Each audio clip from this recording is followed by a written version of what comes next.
Welcome to the Arizona Pickleball League podcast.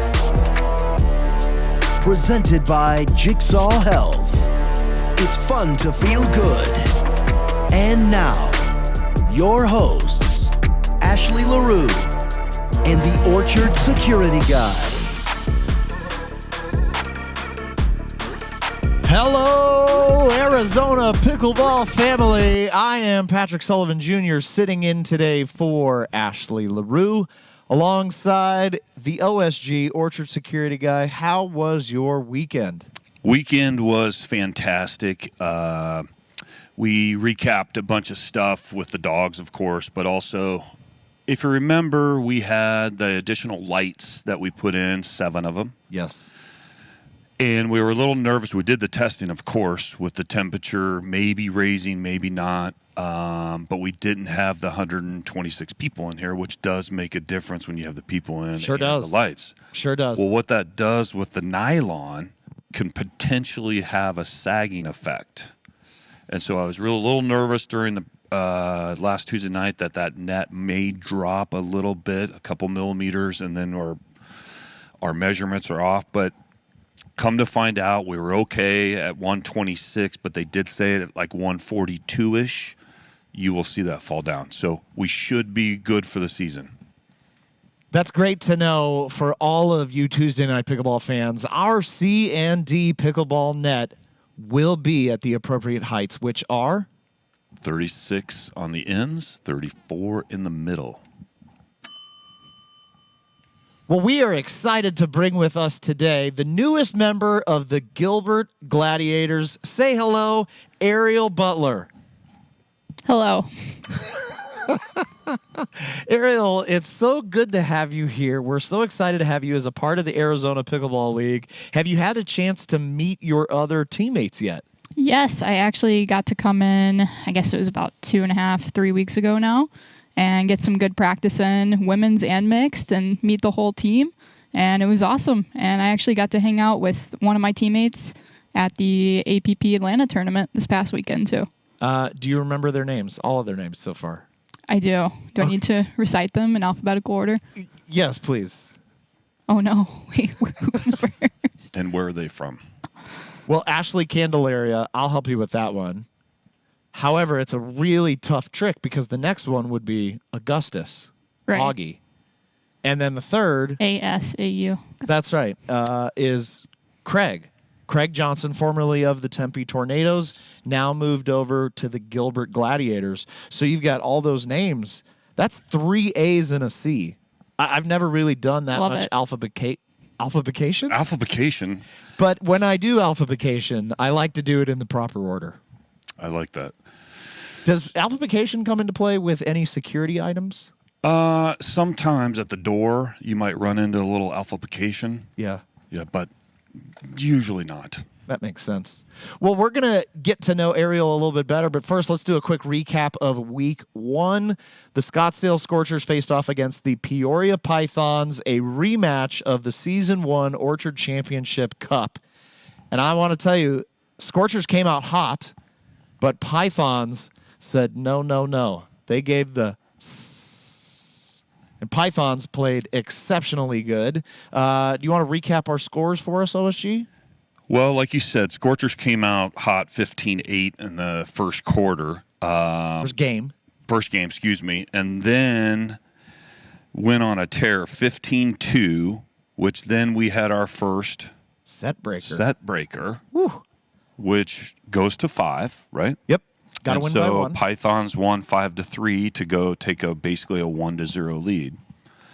Third quarter, 15-5. Yeah, 15-5. The women's match, the Pythons ladies played really solid. They played Rachel really good. Retker and Lauren Mercado came out. I mean, they got the nerves out by game 3, and they played exceptional. And then basically the fourth one with the men, it was 10-5. And you're thinking, okay, we're all done. And then all of a sudden. Yeah, it was 10-5 Scorchers. Yes. Yeah, we thought we might get to another set breaker. 15-13. Yeah, that's how we end. Pythons We almost on top. went to another set breaker. So what was really cool is all the way up to the very end, we didn't know who was going to win. Yeah. Arielle, what do you think about the new game set match scoring format here at the Orchard, that team scoring? Yeah, I like it a lot. I think I like it even a little bit more than the quarters from the last season. I like traditional scoring over rally if it's an option. If it's not an option, that's okay. But yeah, I think it makes a lot of sense and it's pretty easy to follow. So yeah, I'm looking forward to it. Why do you like side out scoring compared to rally scoring as a player? I think the main difference is the third shots and shot selection. I think even in a league like Major League Pickleball, you see a lot of missed third shots or fifth shots that in a traditional tournament format or in the Arizona Pickleball League might not count against you. But in that case, it really makes you think hard about, what kind of shot you need to hit. Yeah. With MLP, every shot counts, and there is a pro to that, but there's also a con to that. And some of the players that we've talked to, it's sort of like, well, it's nice to be able to have the ability to try to be more aggressive when we have the serve. So the, quote, traditional side-out scoring method. And it's something interesting, I think, that we have seen. We only have now 1 point of data, week 1, week 2, and the rest of the season will give us more data. OSG, what do you think after seeing the side-out game set match scoring format for week 1? Well, to Arielle's point, I think you find in like the side out, you go for maybe more drives, you go for different things because it's not much more of a risk than if you rally score and you drive in the net or drive out of bounds, you automatically lose a point. So I definitely like to see that because it's a little more aggressive from the players and trying more things, maybe a little more body shots. Well, I think that applies to serves as well. Even this last Major League Pickleball event, some of the players that typically go for a lot on their serve, whether that's power, spin, whatever, kind of tend to take a little bit off than they typically would if you weren't going to lose a point for missing your serve. So, yeah, it's sort of rally scoring can create a little bit more conservatism. So, new question. Arielle, what do you do when you're not playing pickleball? Sleep. Eat. No. Well, I have a lot of other pickleball adjacent jobs. Yeah. As you know, working with Boxcar Productions, which we just finished up in Atlanta about a week ago. And then I also work for Zane Navratil. So when I'm not working, sleeping, or eating, like to hang out with my boyfriend Kyle, hang out with our cat, and watch a lot of documentaries and sports shows and whatever. So Boxcar Productions, for those of you that don't know, is the leading pickleball production company. Kyle Salenko, your boyfriend, is one of the co-founders of that, along with Randy Coleman. And they have been pushing the boundaries of pro pickleball productions for the last, since 2020, right? Yeah, about 3 years. Yeah, about 3 years, 3.5 years. And so you guys really... kudos to the whole MLP crew. I know it's more than just the three of you. Kudos to the whole Boxcar crew for this last MLP. The production was fantastic. It was spot on. The camera quality, picture quality looked fantastic. The replays were on point. And shout out to all the broadcasters, commentators as well. It's not easy to be a broadcaster and keep it interesting for several hours. I wouldn't trade with them. And you ran the grandstand court, correct? I did. So that was your court for 3 days in a row? Yes, Thursday, Friday, Saturday. How long does it take to set up the grandstand court? Well, if we didn't have to disassemble everything at nighttime, because we like to protect our equipment outdoors, it would take a lot less time. But typically, we arrive every morning at least 3.5 hours before start time. For grandstand court in particular, it's not as involved. So 2 hours about every morning, and then about an hour of tear down after production ends. So at MLP, one of the shots heard around the world was when Zane Navratil said that Rachel Rohrbacher, thank you, was Rafa Hewitt's daddy. Did you write that line for him? I did not. Him? No, you did not. Didn't know that one was coming. You were on the grandstand court. Did you hear it happen, or did you have to find out later that I day? did hear it over the PA. Oh, I think did? I was on a break, actually, because, my match ended a little bit early, and that was at the end of their match, and I think that was after... Is that after a Dream Breaker? I'm not for sure. I had some time to walk over there because I wanted to check on how Zane was doing, and I did get to hear that infamous line now. OSG, you watched MLP, didn't you? A couple week and a half ago? Yes, there were some great games. I really enjoyed some of the overtimes and some of the match breakers. That was fantastic. I did have a question, like, for your guys when you guys did practice. Have you played with Ashley or Craig? You're going way back. I had one more question that I wanted to ask you, because a lot of people don't know this about the OSG, but he is actually a part-time fashion consultant. And I was wondering if you had any thoughts on the Orlando Squeeze's orange creamsicle uniforms. What did you think about that? Well, first of all, I just want to make sure they're legal. The orange, of course, looked pretty good. I'm not sure I look good in that orange, but maybe kind of reminds me of the orange jumpsuit days, and that just brings me back to a time, Patrick, where it just it's a tough time. I was wondering if the Orlando Squeeze figured if they wore orange, they would be more on the MLP referees' good side, because, of course, the MLP referees are wearing orange as well, and they thought they might have sort of that common denominator in place. Favoritism. I didn't think about that. That, or it might be because they're all big fans of the orange-flavored Jigsaw Pickleball Cocktail. Yes. That could be it as well. I don't think anybody cramped on the Orlando Squeeze. I did not see it. Not that I know of. So Jigsaw Health delivers a championship for the Orlando Squeeze. Well done. Pretty much. Any pre-game ritual? Oh, let's go back to OSG's question. Playing with Ashley. Yes. So have you played with any of the three before? Before Augie, a few Craig, weeks ago? or Ashley? Yes. No, I hadn't. Okay. So tell us a little bit about where you like to play. Like for women's, you like to play on the left, you like to play on the right, and then what maybe you guys have found that's kind of been helpful. I know you haven't decided yet. Right. But we have decided I am playing with Ashley. 100%. That's a good decision. That's a good one. I think so too. She's a great player. I'll call that Absolutely. in. Yeah. Yeah. Which women's, side? Yeah, women's doubles. I'm a little more comfortable on the right side. Working on playing the left side is something I'm actually really focused on right now in training sessions. But we tried a lot of different things when I came down and practiced with Ashley. I think what we probably are leaning to would be me on the right side, her on the left side. A lot of that is just her length. I mean, she's so tall and long, and she has great hands and just huge reach. So I think that's a huge advantage from the left side. She can get her big forehand in the middle, and she's great up the line on the backhand too. So I think that's probably what we might be looking at. But depending on the situation or the matchup with the opponents, maybe we go the other way a little bit. Maybe we play some straight up.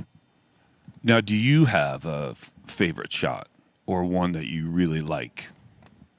Yeah, probably. I guess, especially from the right side, I don't know, I like to roll my top spin, third shot drop. Okay. And then how about the guys so far? You've tried out Craig and Augie. Yeah, Augie's left-handed, so has that been a challenge, or are you pretty close to deciding on that too? It's a fun challenge. I like to try to play the left side. We kind of tried out every combination a few weeks ago, and I think they all went pretty well. So, it might be kind of a game time decision what we go with. And who's your general manager? Mike Givens. What When we first assembled the teams for season 2, we asked around to a number of the players because we worked in combination with the players, general managers, and the many players who applied to be in the league.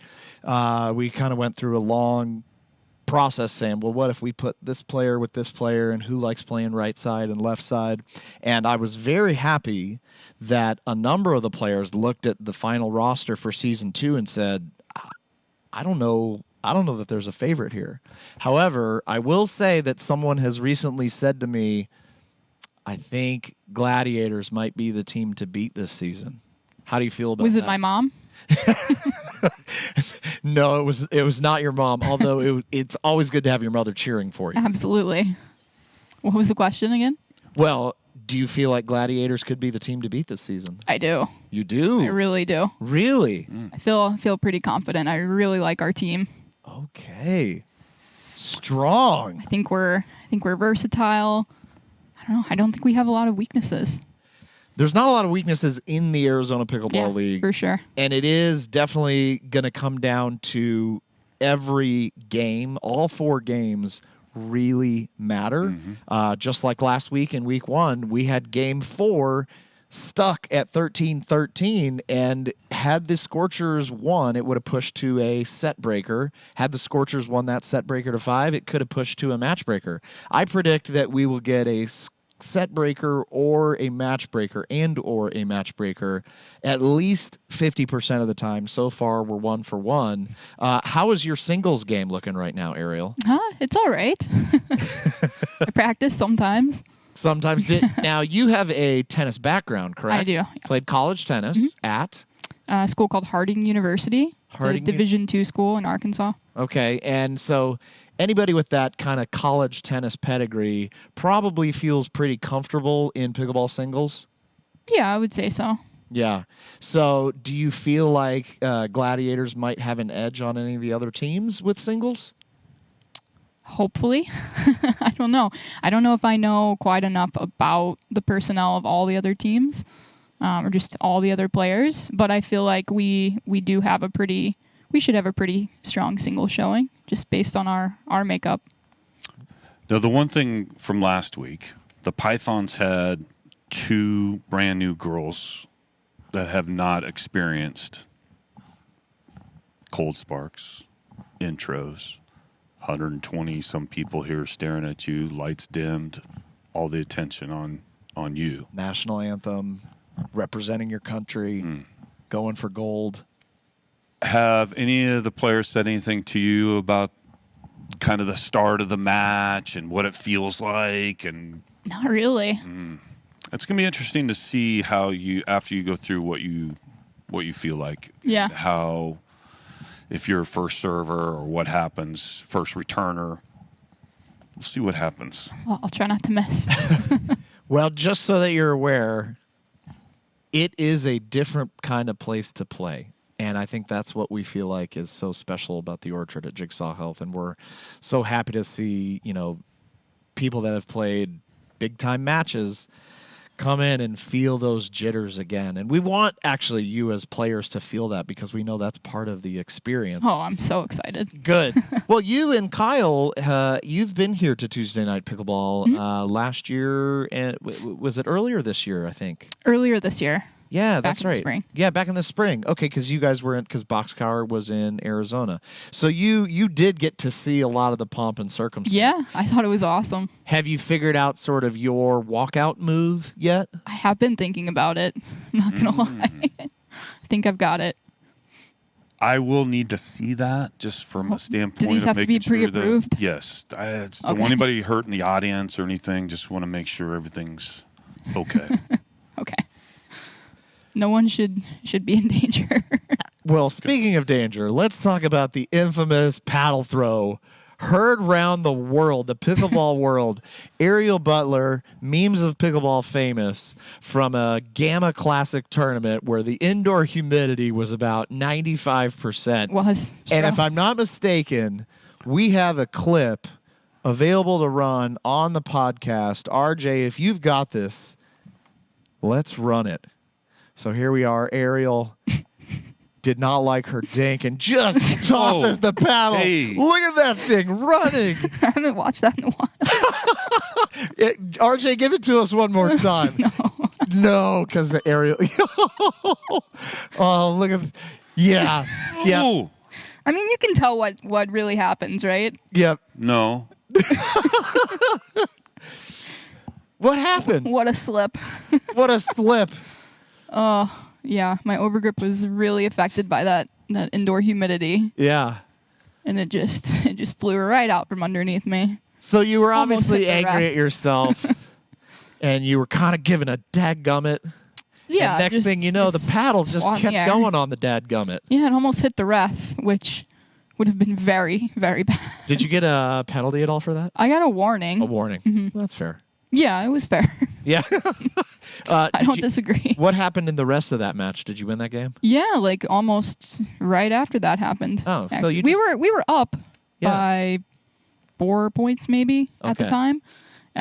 We'd let them go on a little run, and I made the same mistake 2 points in a row, which is why I was frustrated. Yes. So right after that, we called a timeout, got the ball back, and then it was championship point, and we won. So Nice.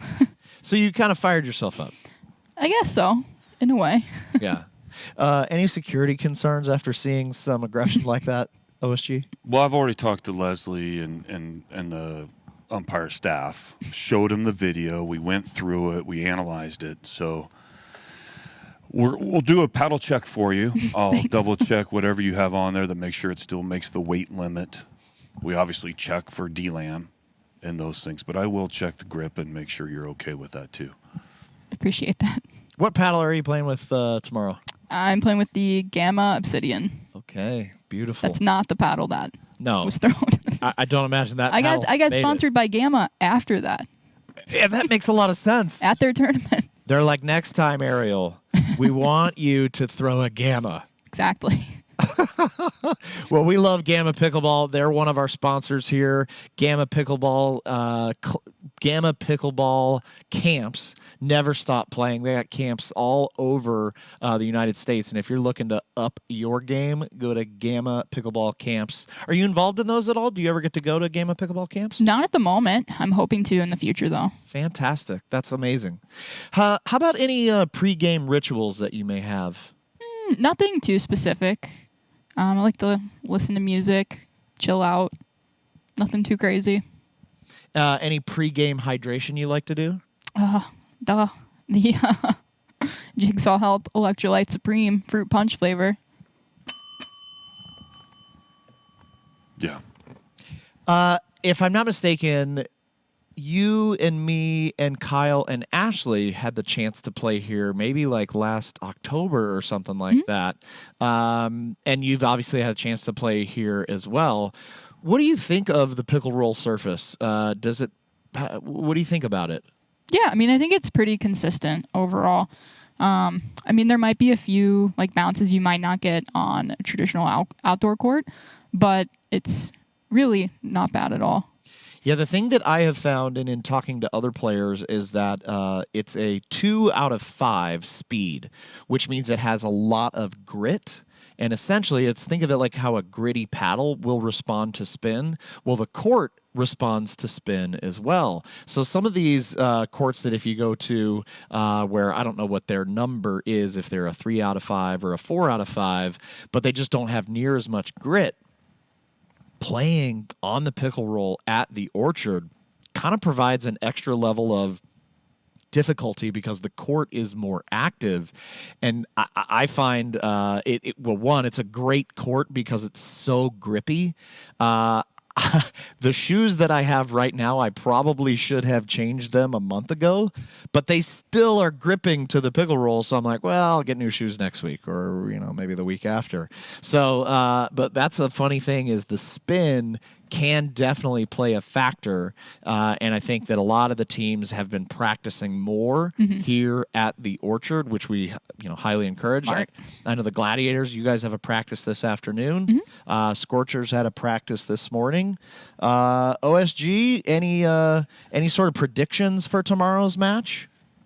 I kind of agree with you. I think there'll be a set breaker or two. But I am expecting another close, at least one or two really close games, 15-13, 15-12. That was 11-13 on that last game that we were talking about, and then they kind of held them in 15-13. So, yeah, I think there's going to be a couple of really close games. Yeah, I think it's going to be interesting. The thing that, Scorchers are down 0-1, but they just played last week. So any of those sort of week one, first time playing at the Orchard jitters are now gone. Scorchers have a little bit of a leg up on the Gladiators. Gladiators have, Augie actually did play one game for the Gladiators last year, so he's played here. Obviously, Craig and Ashley played a lot of games last year, so you're kind of the new kid. It's all on you, Arielle. Your team's going to really be counting on you to clear out those jitters, to get going, and just focus on the match. And we hope we see a great match tomorrow. Me too. The security dogs are going a little crazy. Is there anything we need to take a look at here? Do we have an intruder Christian, everything alert? okay over there? I mean, they usually don't do that unless somebody's in the... Yeah, just take a peek. Okay. They probably ran. Yeah, with a bark like that. I mean, that's a 9-pound Aussie doodle that's going to really do some bad things to... Take your finger off. That's right, to your knees and below.